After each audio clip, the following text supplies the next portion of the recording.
20th century British author George Orwell was actually right in his assertion: war is war. The only good human being is a dead one, meaning war actually has always been the representation as well as the epitome of death, destruction, tragedy, trauma, humanitarian loss, and other kinds of crises and disasters that just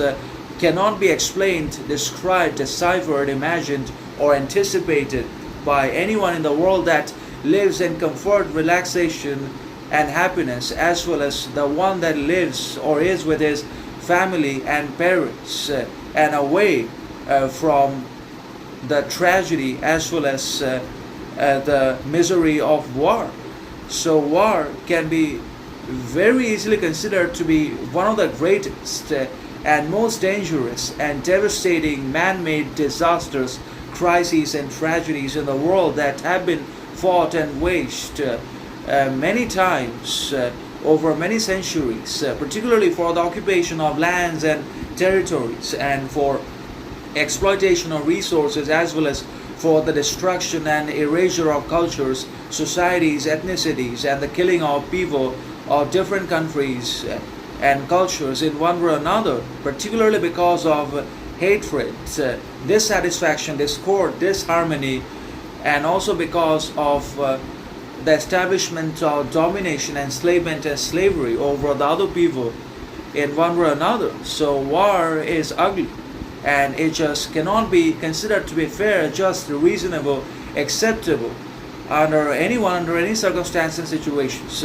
So war should and must always be condemned, criticized, opposed, challenged, rejected, and discarded by each and every one,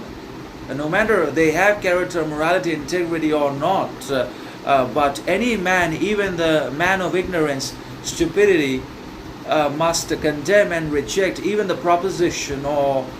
the admiration of war, particularly by the politicians and by the upper strata of people and by the elites of the society that control the resources and that don't suffer the after effects or the consequences of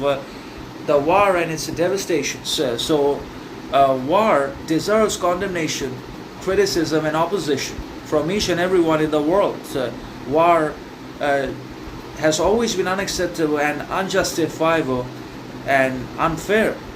no matter how convinced we are of it. But it just never be considered necessary, particularly because of patriotism and nationalism, which is political brainwashing in one way or another. Now, we must be patriotic, but in a toxic